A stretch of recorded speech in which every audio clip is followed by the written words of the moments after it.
Olá, sejam todos muito bem-vindos. Aqui Léo Soares, entrevistador do canal Operação Policial. E hoje na presença da doutora Renata Franco, ela que é especialista em Direito Internacional e Direito Ambientalista. E a gente vai trazer um assunto muito importante que reflete a tragédia que aconteceu no final de semana dos dias 18 e 19 de fevereiro, que a gente viu várias pessoas não só perdendo seus entes queridos, mas também as suas residências na tragédia ambiental que aconteceu no litoral de São Paulo, pegando ali a maior parte de São Sebastião. Doutora Renata, muito obrigado pelo seu tempo, por nos conceder essa entrevista ao canal Operação Policial. É muito importante a gente falar com uma pessoa que entende da parte técnica quando envolve as leis ambientais e, propriamente dito, o direito ambiental. E a gente assistiu, um cenário aterrorizante no final de semana dos dias 18 e 19 de fevereiro, que faz uma semana, pouco mais de uma semana, e até hoje a gente está colhendo os frutos, ou seja, a polícia, o corpo de bombeiro ainda está atrás de corpos, vendo quais foram as consequências desse estrago gigante que aconteceu no litoral norte de São Paulo, pegando ali Ubatuba, São Sebastião, um pouquinho de Bertioga, Maresias, enfim, aquela zona de praia, que a gente bem conhece. E o bairro Vila Saí, em São Sebastião, acho que foi o que teve mais consequência em relação a mortes, a destruição. E hoje a gente vai conversar um pouquinho com você sobre isso, mas trazendo mais um panorama geral sobre o direito ambiental. Léo, obrigada, um prazer estar aqui com você, com seus espectadores, Então, realmente foi uma tragédia o que aconteceu, E acho que agora resta a gente refletir para não incorrer novamente nesses erros, para que novas tragédias não aconteçam. E, doutora, muito bom tocar nesse ponto, porque de início eu já começo te perguntando, o que a gente precisa fazer para que isso seja evitado? No primeiro momento, acredito eu, são políticas públicas.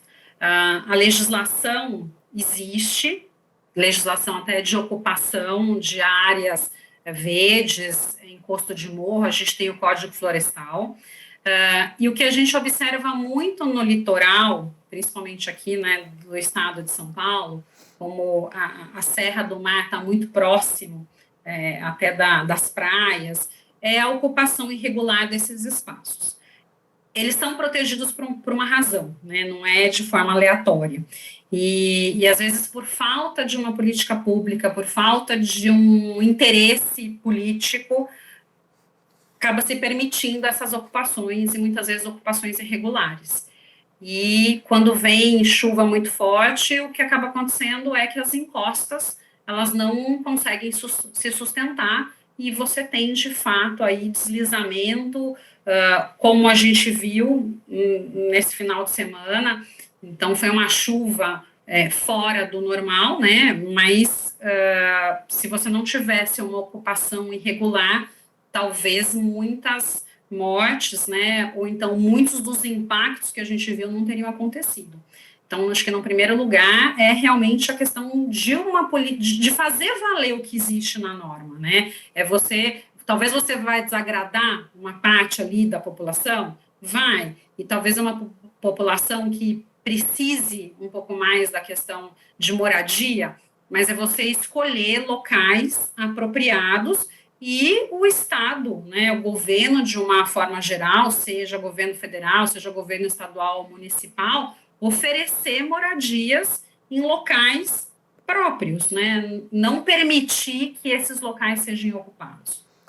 E quem é que define essa limitação de até onde pode ser construída uma residência, por exemplo? É o Código Florestal, é uma lei federal que a gente tem essas limitações.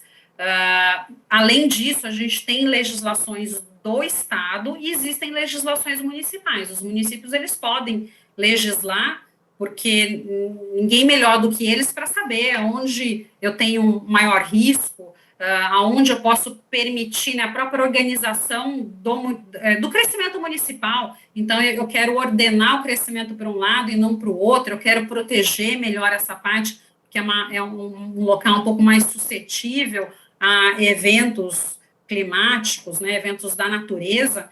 Então, a gente tem a legislação, o Código Florestal, que já dá esses indícios, então não é só questão de topo de morro, mas muitas vezes o que a gente vê como ocupação também é próximo de rios. A gente tem ali uma APP de 30 metros que deve ser preservada, mas que muitas vezes a gente não vê essa preservação e vê moradias sendo construídas próximos a rios, assim, essa preservação é por conta disso, né, ou por conta do desmoronamento, ou por conta de uma enchente. Então, são locais que já existem essa limitação em termos de construção, e o que precisa, de fato, é fazer valer.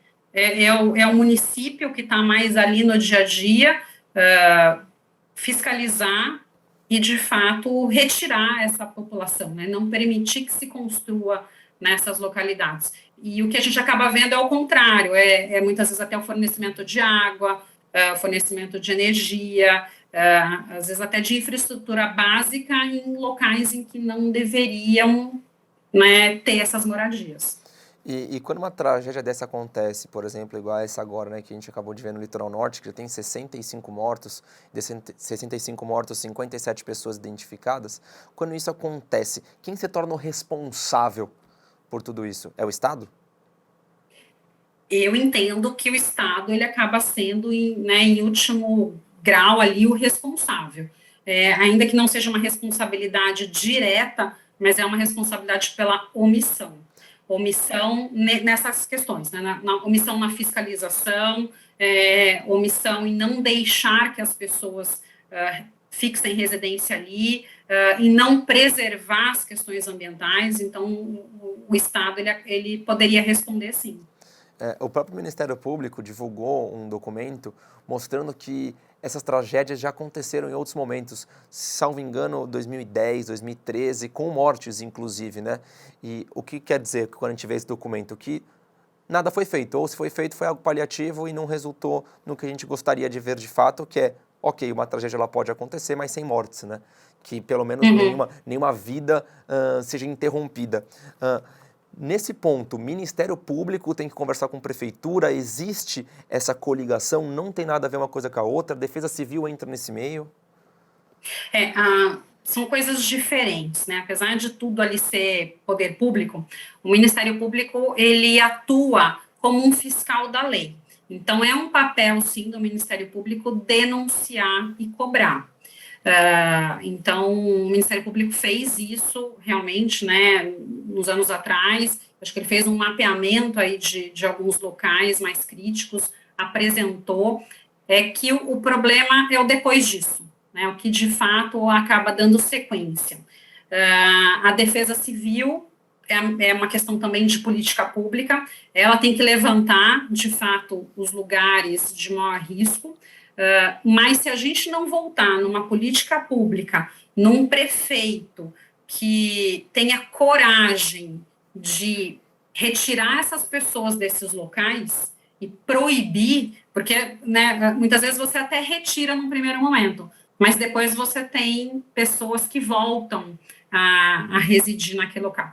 Então, você tem que ter realmente ações corajosas, né, tanto do prefeito, da prefeitura, atrelado isso à Defesa Civil. Então, é um conjunto de organismos, entidades que precisam ter, de fato, essa coragem de implementar essas políticas. E de, mais do que implementar, manter essas decisões. Então... Eu te fiz essa pergunta porque a gente viu que o governo até divulgou, né, que a Defesa Civil alertou as pessoas, mas foi uma medida ineficiente, ineficaz, né? Muitas pessoas não receberam a mensagem, ou se receberam, é aquilo, você olha no celular, chuva forte na região, abriguem-se, ou saiam de suas moradias, mas aquilo é uma coisa superficial. A gente mesmo, que está aqui na grande cidade, a gente recebe essa mensagem e lê e fala assim, ok, não é isso que vai salvar, né? Não é só isso. E a gente recebe, às vezes, semanalmente, né? Você não recebe... Eu tenho acompanhado também, eu recebo alertas de temporal semanalmente, né? Então, a gente não tem, às vezes, a proporção do que vai acontecer. E realmente, acho que um alerta de uma forma dessa não veio. e precisaria ter, né, essa é uma discussão que teve anos atrás no Rio de Janeiro, teve anos atrás até em Paraty, sempre acho que quando acidentes como esse acontecem, isso vem à tona. Então, quais eram as medidas que deveriam ser tomadas? Essa questão do alarme é mas não é ele que vai resolver. O que vai resolver, de fato, é a gente preservar os espaços que devem ser preservados. E volto, né, repito, a preservação, ela não é só para uma preservação ambiental, ela tem uma finalidade maior do que essa, que muitas vezes é evitar essas tragédias. E como é algo muito sensível para um prefeito tomar como decisão, para uma prefeitura, muitas vezes não se toma essas decisões, né? Você acaba permitindo que a população ali acabe residindo. Então, e às vezes não é só a população de baixa renda, às vezes você tem empreendimentos que acabam sendo realizados, condomínios, em áreas irregulares também. O brasileiro, infelizmente, ele tem eu acho que, né, já está um pouco intrínseco isso. Eu faço e depois eu dou um jeito de resolver, né? Eu faço e depois eu me regularizo. Mas, por mais que você regularize, ali não era para você ter moradia. Às vezes você tem condomínios, por que alagaram? Porque de repente ali atrás eu tinha uma nascente, eu tinha um olho d'água e que com a construção aquilo foi aterrado e é óbvio, toda chuva forte que tiver, ali vai ser alagado, porque ali era um local natural de água. Né? Então, daí, quando você acaba aumentando o volume de água, você aumenta o volume do solo, do subsolo, e aquilo acaba emergindo. Então, muitos empreendimentos acabam acontecendo dessa forma. Então, a área que é alagada, a área que você tem que respeitar, né, a natureza. Então, e fica essa briga, os empreendimentos imobiliários, a questão econômica, a prefeitura que muitas vezes não quer bater de frente, o Ministério Público muitas vezes move ações, ou toma, né, faz o que acabou acontecendo, faz a denúncia, mas isso não vai para frente, ou então se vai para frente, você toma, de alguma forma, a regularização, faz um TAC, faz alguma medida compensatória, só que isso acaba um passivo, né? Esse passivo não deixa de existir. Explica para a gente um pouquinho mais sobre isso, doutora, tem uma dúvida minha isso, como que funciona esse passivo, essa medida compensatória? Tá. Para você ter um empreendimento, né, imobiliário, um condomínio, você precisa passar por várias aprovações, e são aprovações antes até mesmo da construção. Então, você entra com o processo de licenciamento, esse processo de licenciamento, ele, né, anda por diversas instâncias, às vezes envolve o Estado, às vezes é só no município, e daí você tem a aprovação. E muitos desses empreendimentos, às vezes, não têm essa aprovação toda antes do início.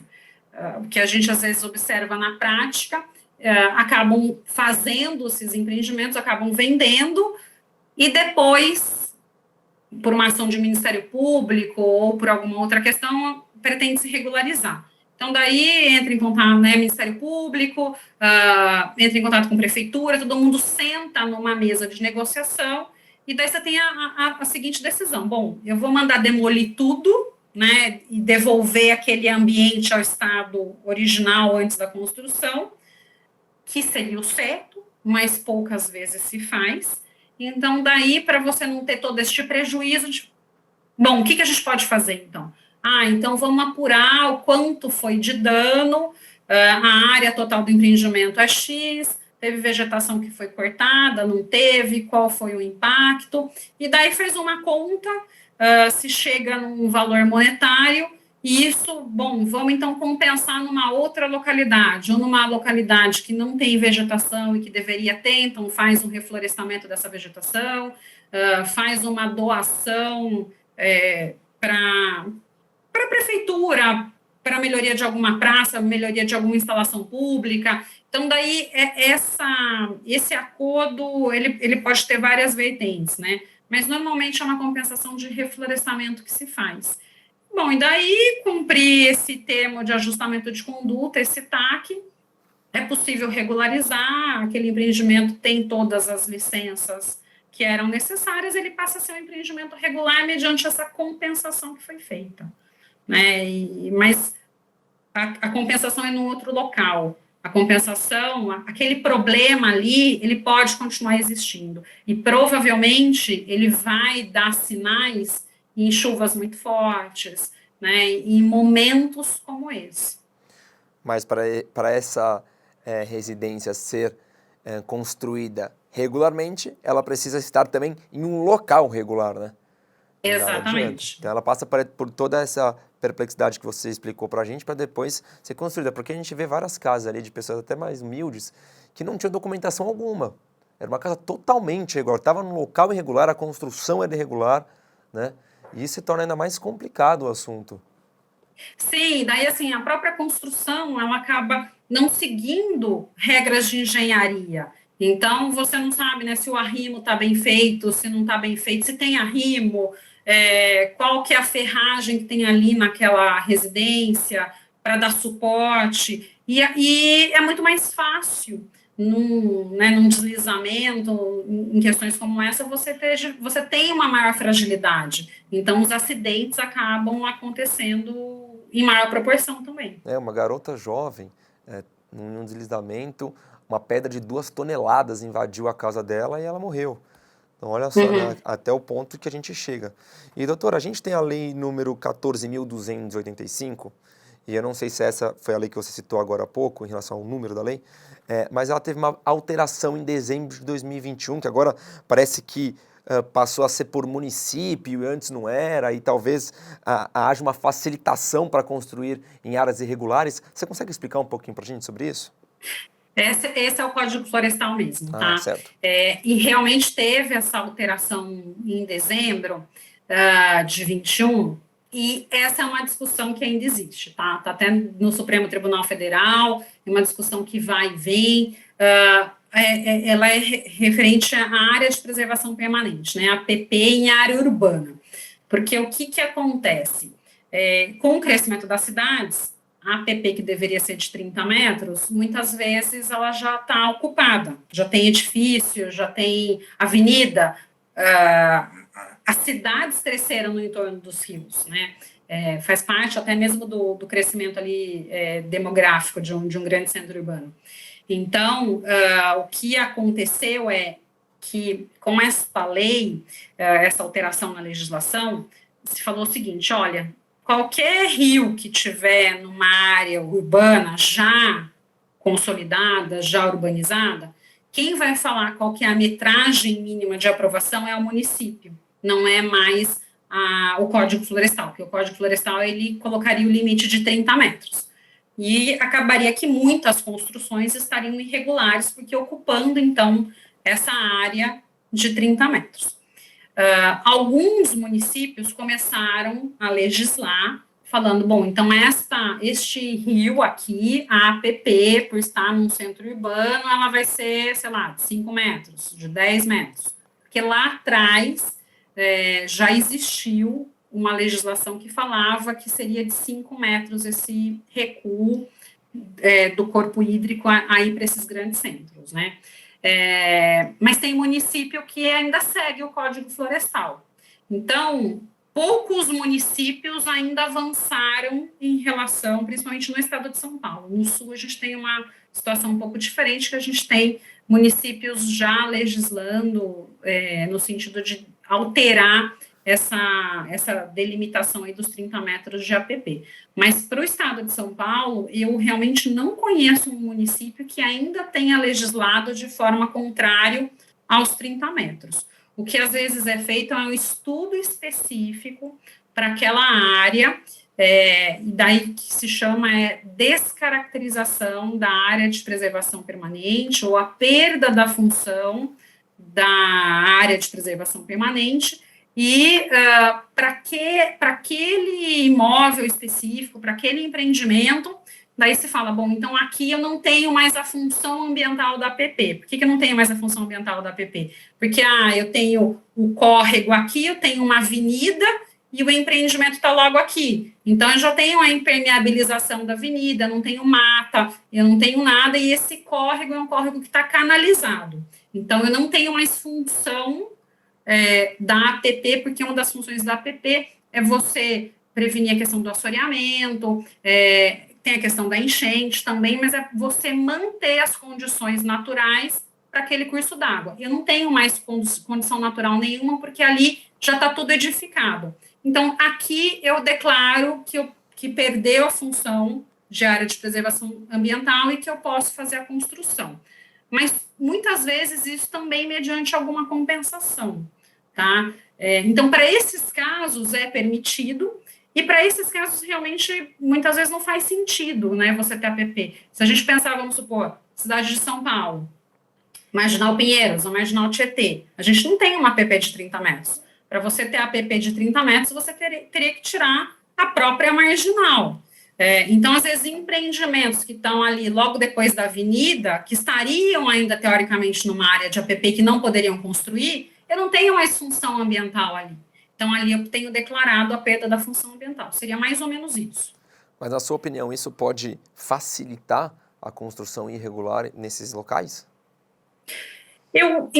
Assim, é muito difícil falar, porque a gente precisa analisar caso a caso.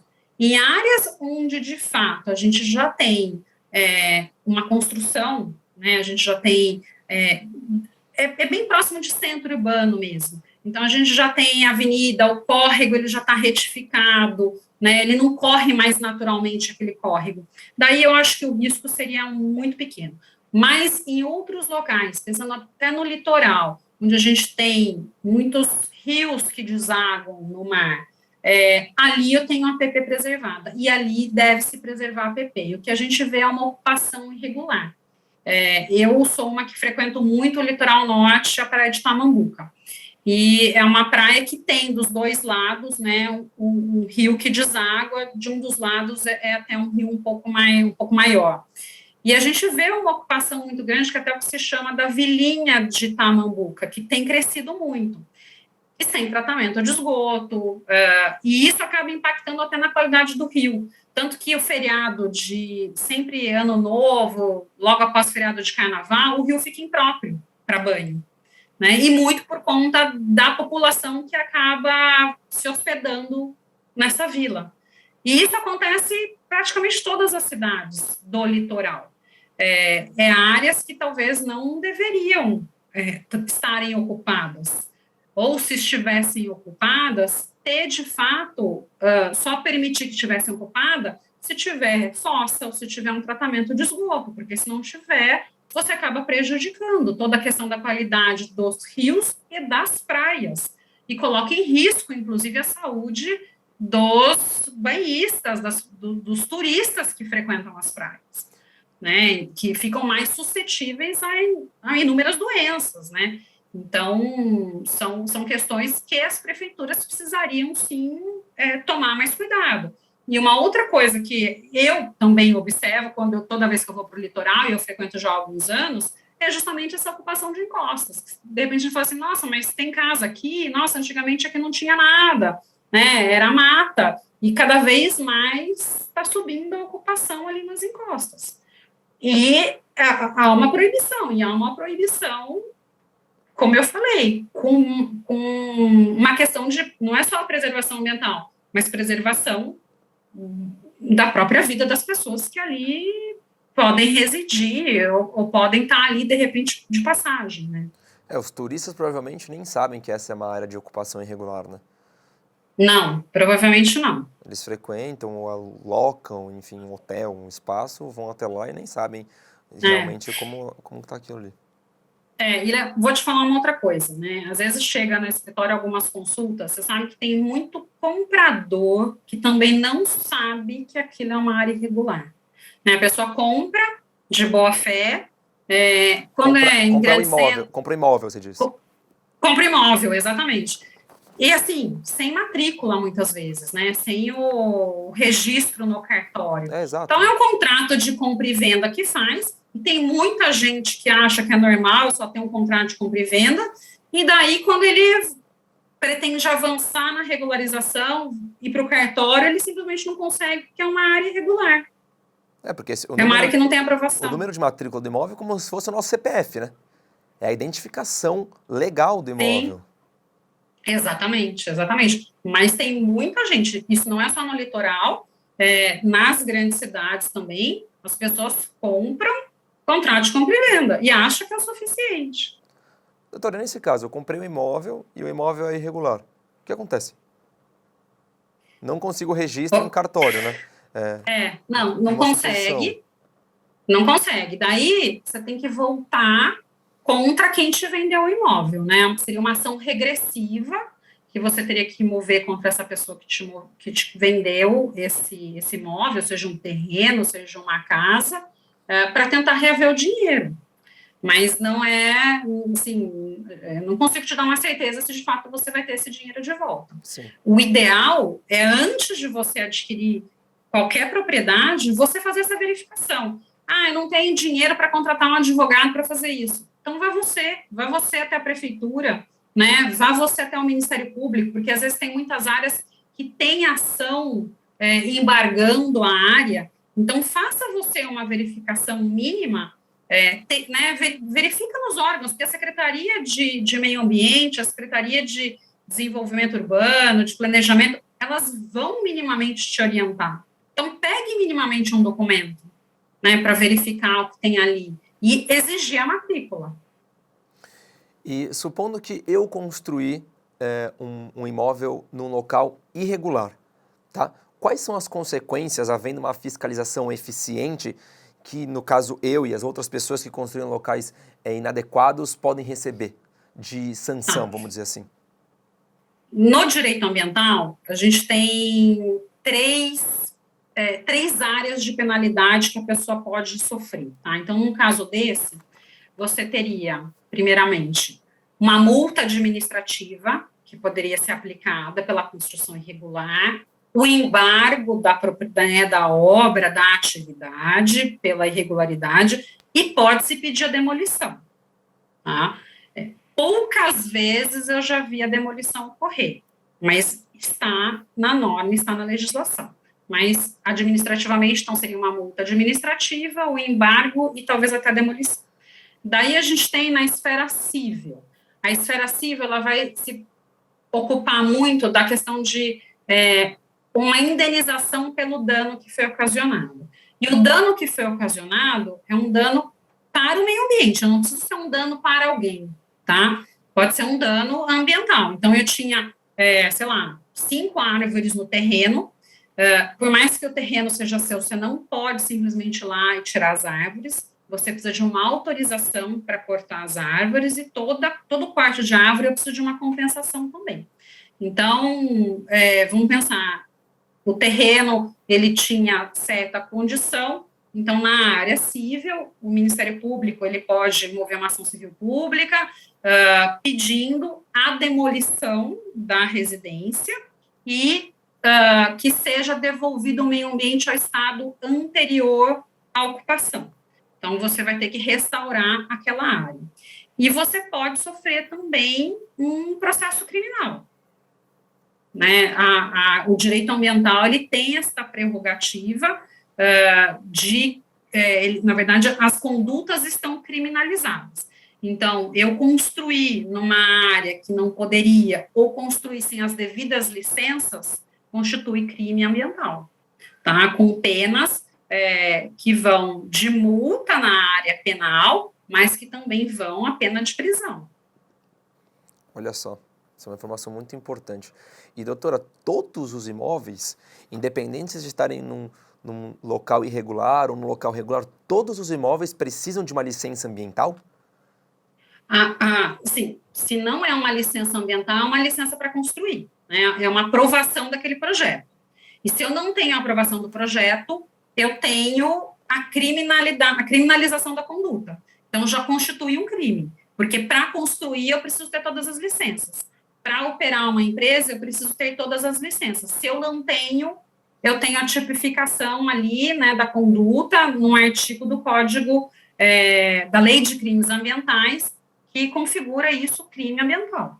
Certo. E existe mais alguma lei que ampara a sociedade ou que regulariza alguma outra coisa, além dessa que a gente citou, que é a 14.285? Então, tem, né, a Política Nacional do Meio Ambiente, que é a Lei 6.831 de 81, que é a Política Nacional do Meio Ambiente, tem a Lei de Crimes Ambientais, 9.605 de 98, e daí tem o decreto que regulamenta a Lei de Crimes Ambientais. Eu não sei de cabeça agora, tá, mas esse decreto, ele vai tratar das questões administrativas e um pouco das questões criminais, porque a Lei de Crimes Ambientais, ela vai tratar tanto das infrações administrativas quanto criminais, só que ela fala muito pouco da parte administrativa, e isso foi regulamentado, então, depois pelo decreto. Tá, entendi. Existe algum seguro para dar uma proteção para essas pessoas? Essas pessoas, estou querendo dizer, essas pessoas que foram vítimas no litoral norte, né? Elas são cobertas por um seguro caso tenham? Existe um seguro estadual, algo que o governo entregue para essas pessoas após a tragédia? Então, o seguro, né, ele é um seguro residencial que você teria que fazer, mas é a discussão. Se você construiu num lugar irregular, se você não tem matrícula, se você não tem nada, eu acredito que o seguro não vai pagar nada. Você não consegue nem fazer um Agora, seguro, talvez, né? provavelmente. Eu não sei daí, de fato, se a seguradora fecharia o seguro ou não. Eu não sei se ela pede matrícula de imóvel, talvez não, né? Porque às vezes faz o seguro, mas a seguradora também não tem a ciência, porque às vezes é um lugar que você não pensa que está irregular. Então, pode ser que ela faça, sim. Mas daí essas questões são apuradas, né, no pagamento do seguro. Agora, se é num local regular e tudo mais, muitas vezes a seguradora paga sim. Certo. Tá? Mas por parte do governo... Só para complementar, Léo, eu vi aqui, desculpa, o decreto que regulamenta a Lei de Crimes Ambientais, e que fala dessas infrações administrativas, é o decreto 6.514 de 2008. Certo, certo. Aproveitando, né, vamos pegar esse foco de novo rapidinho, existem etapas necessárias para obter uma licença ambiental? Existem etapas. E daí tudo vai depender de qual licença de fato você precisa. Então, vamos pensar, é uma residência, né? A residência, minimamente, é preciso da aprovação do projeto dentro da prefeitura. Então, a prefeitura é para fazer essa análise. Mas eu vou ser honesta com você, eu já vi prefeitura fazer análise e autorizar projeto em área de preservação permanente, sem que ela tenha observado que aquilo era uma área de preservação permanente, tá? E daí, para mim, mais uma vez, eu tenho uma responsabilidade da prefeitura, porque minimamente ela deveria ter visto. Você tem uma falha no sistema público, né? Mas né, vamos supor, uma residência de rua, eu preciso deste projeto aprovado e do termo de conclusão de obra, que é o ABITSE, tá? Então, eu preciso ter o ABITSE para estar regular, porque também, se eu não tiver o ABITSE, eu não estou regular, tá? Que é o CCO, que é o antigo ABITSE. Agora, se é um empreendimento maior, é um condomínio, um loteamento, eu preciso verificar aí se, dependendo do tamanho, eu preciso de uma aprovação do Estado, que daí esse processo ele precisa passar pelo GRAPROAB, tem toda uma análise desse GRAPROAB, ele volta para o município, ele tem a aprovação do município, e no final ele tem que obter a licença de operação junto à CETESB, tá? Que é quando ele fala, olha, está regular, tudo foi cumprido, todas as contrapartidas desse empreendimento foram realizadas, então tá ok, né, não teve dano nenhum, se teve foi compensado, eu tenho toda a infraestrutura necessária, tá ok esse empreendimento. Agora, existem empreendimentos que eles passam só pela aprovação municipal, mas ainda assim, ele passa por diversas secretarias, né, ele vai passar pela Secretaria de Meio Ambiente, ele vai passar pela Secretaria de Urbanismo, ele vai passar pela Secretaria de Planejamento Urbano, ele vai passar pela Secretaria que vai analisar as questões de defesa civil, então, assim, para onde essas águas pluviais estão sendo encaminhadas ou não, e cada secretaria provavelmente vai pedir adequações ao projeto ou alguma complementação para adequar o projeto à situação do município para que se evite que ocorra isso. Então, também ao final, eu vou ter uma licença que foi concedida pelo município. Ou eu tenho envolvimento do Estado, se é um empreendimento um pouco maior, ou se é um empreendimento menor, eu tenho envolvimento somente do município. Em ambos os casos, eu preciso, né, ter aprovação e, em todos os casos, eu vou ter matrícula quando eu comprar ou o terreno ou o imóvel. Né? Então... Há um passo a passo até chegar à aprovação. E agora, voltando... Sim. Pode falar, doutora, desculpa. Não, eu ia complementar. Tanto que, assim, essas aprovações não são aprovações rápidas. A gente acha que, não, eu entro com a aprovação de um empreendimento, em um ano e meio eu estou com ele aprovado. Tem empreendimento que demora 10 anos para ser aprovado. Nossa. Então, assim, não é uma coisa rápida. Eu, né, pelo que eu acompanho, na melhor das hipóteses, é uma aprovação que vai demorar 3, 4 anos. Tem um processo, então, assim, até ter uma paciência em relação ao processo. Exatamente, né? Então, é diferente até mesmo você adquirir um terreno de um empreendimento desse do que você adquirir um outro empreendimento que, de repente, não mais podia foi realizado. Sim. E por isso que, muitas vezes, você não consegue nem regularizar, porque nenhuma análise foi feita. Né? E a análise vai desde a análise de viário, análise da rede de água, análise da rede de esgoto, análise de iluminação pública, análise da drenagem. Então, tudo isso precisa passar por um projeto. Sim. Doutora, voltando no seguro, né, você já comentou que a seguradora, caso opte por segurar aquele imóvel, pode ser que respalde aquela pessoa dona do imóvel. E no caso... Porque, assim, na minha opinião, o que aconteceu agora no litoral, poucas casas ali devem ter seguros, devem ser seguradas por uma seguradora privada, isso que eu quero dizer. Uhum, então, e nesses casos, essas pessoas que passaram por essa tragédia, que perderam as suas casas, tem algum respaldo do governo, algum respaldo do Estado? Há algo que pode ser feito para dar um apoio a essas pessoas? São políticas públicas de Estado, né? O Estado ou o município tem que conceder, provavelmente por alguma norma que deve ser editada para a concessão de algum benefício. E o que pode acontecer também são facilidades no futuro para um projeto Minha Casa Minha Vida ou algum projeto habitacional, mas tudo passa por medidas de governo, seja municipal ou seja estadual. Né? Por isso que, sendo um culpado, tem que agir rapidamente para trazer uma ajuda pontual para essas pessoas, porque o que elas fazem, né? Algumas delas, além de perder a casa, perderam familiares, filhos, mães, pais, né? Como que reestrutura essa vida, não só material, mas também emocional, né?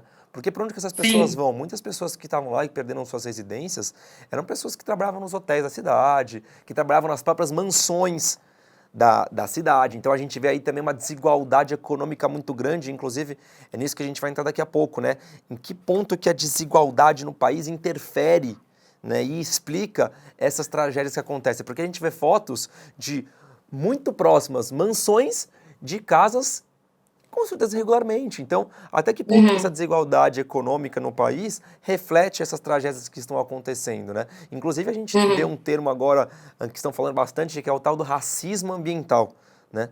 E eu quero que você explique para a gente um pouquinho sobre isso. Tá. O racismo ambiental, ele acaba se explicando justamente por essa, acho que, diferença de poder econômico. Porque quem acaba tendo mais dinheiro acaba escolhendo melhor os lugares, né? Para morar, para frequentar, para estudar, para fazer a sua vida. E muitas vezes quem não tem o mesmo poder econômico acaba se sujeitando a locais mais baratos. E esses locais mais baratos, muitas vezes, são aqueles locais onde existe um risco maior. Seja um risco maior, às vezes até por poluição, então, às vezes próximos de indústrias, terrenos, às vezes né, ou contaminados, ou que já passaram por um processo de descontaminação, áreas que muitas vezes não tem uma área verde no entorno, ou áreas de risco. Então, é o que a gente chama, talvez, de uma segregação, né, espacial, mas é uma segregação que ela está atrelada muito à condição econômica. Essa é uma discussão que eu acho que existe, né, apesar de estar aparecendo agora, é uma discussão, não é nova, é uma discussão antiga, e acaba perpassando pela questão de política pública mesmo, né? Você ter uma boa política econômica e, atrelado à política econômica do país, você as políticas públicas de moradia, de investimento, de recursos, de própria questão do trabalho. Então, assim, existem estudos que falam que é importante você ter, porque o que a gente tem muitas vezes nos grandes centros é um centro rico e a periferia mais pobre. E essa periferia precisa se deslocar, às vezes, até 2 horas para o local de trabalho. E se discute muito que uma cidade assim, ela acaba não funcionando, né? Você precisa ter núcleos. Nesses núcleos, você precisa ter a mão de obra que vai trabalhar em determinados bairros próximos desse bairro. Até para você melhorar a condição de vida de todo mundo, para você não só melhorar a questão econômica, mas melhorar também a qualidade de vida. Você trabalhar mais próximo do seu trabalho, menos tempo de deslocamento, um lugar, talvez, com uma infraestrutura melhor. Então, tem estudos que propõem essa nova modelagem. No litoral, até por ser uma faixa de terra um pouco menor, você tem a proximidade, muitas vezes, né, das pessoas que acabam residindo, trabalhando próximo da onde residem. Então, você talvez não precisa desse deslocamento todo. Mas o que acaba acontecendo é isso, porque as melhores áreas, elas vão para empreendimentos, elas vão para quem detém, de fato, recurso. E acaba sobrando para essas pessoas essas áreas de risco, né? Áreas muitas vezes invadidas, áreas que acabam oferecendo de fato esse risco, e daí falta uma política pública mesmo, municipal, para implementar essas questões, né? Para você trazer melhoria de vida para essas pessoas. E a gente falou bastante de política pública, tem que ser uma política pública que não atenda só essa parcela ínfima da população. Tem que ser uma política pública que seja geral, né? Geral, exatamente. Não adianta a gente ter um respaldo só para aqueles que são mais beneficiados, que têm mais condições.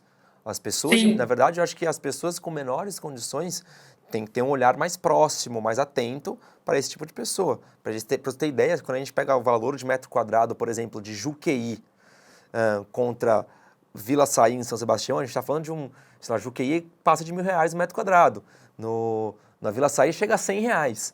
Então, olha a diferença, a desproporção que a gente tem quando a gente compara praias que são super próximas. Doutor, estamos chegando ao final da nossa entrevista. Quero saber se você tem algum moto para trazer para a gente, se você esqueceu de falar alguma coisa. Não, eu acho que é isso. Acho que assim, eu volto a frisar, a questão da política pública, ela é essencial, ela é muito importante, é algo que, né, entra governo, entra prefeito, sai prefeito, a gente ainda vê os problemas se repetindo.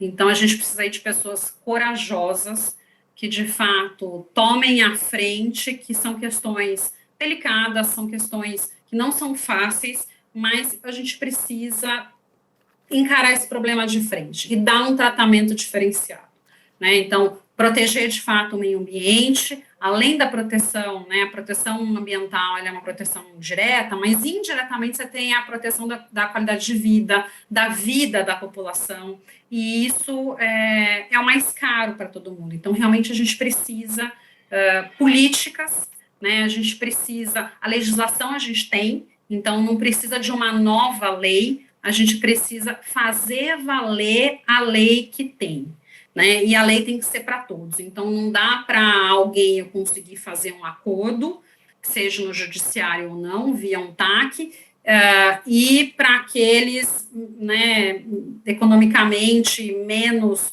favorecidos, a gente não ter essa possibilidade. Então, a lei tem que ser aplicada para todo mundo. Aqui é uma área de risco, é uma área de risco, ninguém vai ocupar. Não importa que um metro quadrado vale aqui 10 mil reais, não, é área de risco. A gente tem que preservar. Porque uma coisa interfere na outra, né? Você proteger, às vezes, uma área que num primeiro momento possa até não fazer tanto sentido para quem não é da área, é você proteger toda aquela localidade, é você evitar problemas que coloquem em risco a vida da população no futuro. Eu acho que... Aproveitando, doutora, uma última pergunta, você acha que deve haver alguma mudança na lei, alguma alteração, ou você acha que a lei vigente já está trazendo o amparo necessário? Não, ela já é suficiente. O que precisa, a mudança que precisa ter é na ação das pessoas, né? A ação dos empreendedores, na ação do Ministério Público, na ação dos políticos e dos governantes, é a ação das pessoas. E vai, acho que individualmente de cada um também. A gente tem que ter uma postura mais ativa, né? Se cada um fizer o seu papel de fiscalizar, de eventualmente denunciar, começa a tomar força.